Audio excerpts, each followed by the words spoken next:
So this is Unit 5, Depression, Colonial Decline and Anti-Internationalism, which the Herring book also describes as the Great Transformation. Now the Great Transformation, basically, was the transformation of the American public and the consciousness of the American people from being an isolation country in 1931, a country which wanted to have nothing to do with Europe, to an active interventionist country by 1941, where the security of the United States was considered to be bound up with the security of Europe and Asia. First of all, let's look at the world as a whole during the 1930s.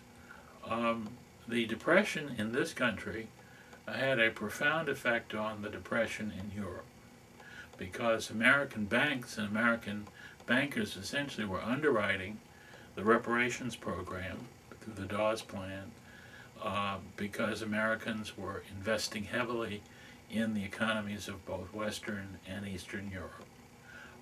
And so when banks failed and when businesses failed in the United States, it had a profound effect on the economies of Europe.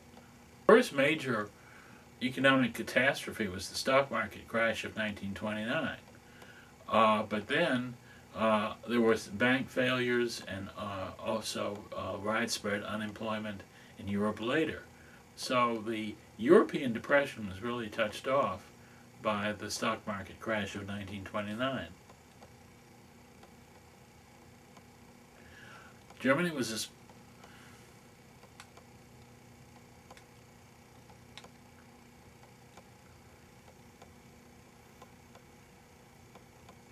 like Mussolini and Hitler, like Mussolini in Italy, Hitler's people stirred up street fights, beat up and even assassinated people who disagreed with him, and took over an election. Hitler won the election in 1933, but largely many people feel through fraud, through violence and intimidation, he got himself elected the prime minister. In Germany this was called the chancellor, or the Kanzler in German. So he got himself elected. His party got a majority in the House, in the elected legislature, which was called the Reichstag, and he became the prime minister. And then a few months later, the Reichstag was burned to the ground, which was basically the Nazis' statement about representative democracy. They wanted to destroy the Reichstag. Hitler blamed the communists, but of course most people believed it was the Nazis who had burned this elected legislative building. He then changed his title from Chancellor to Führer, and basically tore up the German Liberal Democratic Constitution and instituted a new government called the Third Reich, the Third Empire. He immediately began to persecute Jewish people, and his persecution of the Jews increased throughout the 1930s. Germany in violation of the Versailles Treaty and began to demand an expansion of the German state. And he began to claim that there were several areas in Italy where people were speaking German that should be part of Germany. One was in Czechoslovakia, where there was the so-called Sudetenland, and in 1938 he basically just took that area over, just grabbed it away from Czechoslovakia, and nobody did anything and nobody stood up to him. And it was impossible because by this time neither the British nor the French nor the Americans were militarily prepared to stand up to Hitler, who had been busily rearming his country. He also then took over Austria, just basically swallowed up Austria in a move called the Anschluss, where the Austrian Nazis basically took over the country and annexed it as a part of Germany. The reaction of the Russians was to try to stay out, as was the reaction of the Americans. Both the Russians and the Americans tried to stay out of World War II.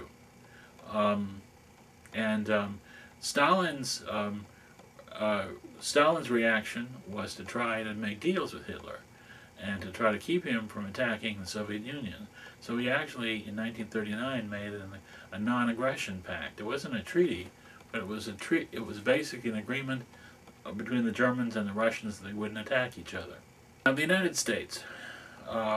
Basically, the United States watched the rise of fascism throughout the world and felt that we were insulated by the Atlantic Ocean on the east and the Pacific Ocean on the west. However, it was becoming increasingly clear to Americans that one of the most important elements would be air power in the 20th century. And that was symbolized, of course, by Lindbergh's flight across the Atlantic in 1927. So a lot of Americans realized that we would never really be safe from these things happening in the world. But Japan invaded Manchuria, and the United States basically did nothing and let it happen. Then in Spain, there was a civil war in which basically anti-communist fascists supported by Germany and Italy seized power, and the United States did nothing. There were American volunteers who went to Spain to fight the communists, but they had no support from our government, and they were basically American left-wingers who wanted to try to help communists, and they were often looked on in a bad way. Then Italy invaded Ethiopia, and again, the League of Nations did nothing. There was a strong sentiment among black Americans because of Ethiopia's symbol for black Americans. The Emperor Haile Selassie, his name originally in Amharic was Prince Tafari, Ras Tafari. That was his original title in Ethiopia before he became the emperor. And of course, there's been a cult of him, of worshiping him, especially in the Caribbean, to worship Rastafari among the Rastafarians, Bob Marley. But black Americans romanticized Ethiopia, and some black American volunteers went to Ethiopia to fight, but that didn't do any good either. Now, there were a series of neutrality acts, and again, I want you to read about these in the book, which at first tried to maintain strict neutrality, but gradually the neutrality laws were stretched and used, and Roosevelt increasingly began to use the legislation to try to help Britain and France. To avoid a lot of the huge war debt, the United States basically found ways of giving materials, especially to Britain. Bases, materials, basically to help Britain carry on its war against Nazi Germany.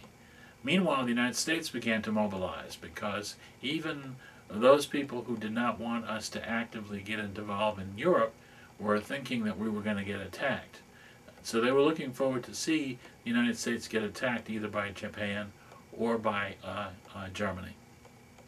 And of course, the main attack came from across the Pacific. And Japan felt that it needed raw materials in Southeast Asia. Japan felt that it could not survive without oil and other basic raw materials that were in Malaysia, that were in the French and Dutch colonial and British empires. So they began to invade those empires by force. And they tried to negotiate with the United States, and the United States basically tried to make them stop, and these negotiations broke down in the November of 1941, and when the Japanese could not get a satisfactory agreement with the Americans, they attacked without a declaration of war. They attacked Pearl Harbor on December 7, 1941. Under Franklin Roosevelt, America tried to change its attitudes towards Latin America, and so there was Roosevelt instituted what was called a good neighbor policy, in which the old gunboat diplomacy or the intervention diplomacy was abandoned. But in place of the old sort of crude military intervention of soldiers, the United States began to use various means of manipulation.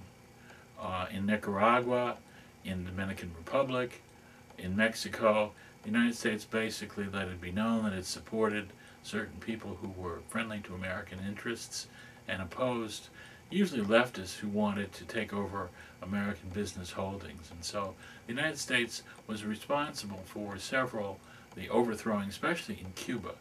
Fulgencio Batista came to power with American support and became a brutal dictator in the Dominican Republic, in Nicaragua. The National Guard, the Guardia Nacional, were forces that were trained by the United States and were instrumental in overthrowing popularly elected democratic leaders. A factor that was really not something Americans were proud of was its attitude towards Jewish refugees who were fleeing Hitler. America had very restrictive immigration policies, and we just turned back a number of Jewish refugees from Europe who were fleeing Hitler's persecution. Many of them were sent back to Europe, where they died in concentration camps. So that was one of the really shameful aspects of American foreign policy. Despite some of those shameful things, by the late 1930s, by 1941, Americans were ready to fight. They realized that there was no way we could stay out of World War II, and even before Pearl Harbor, Americans realized that we were going to have to get involved. And so the isolationists, who had been very active and vocal in 1931, by 1941 represented a minority in America.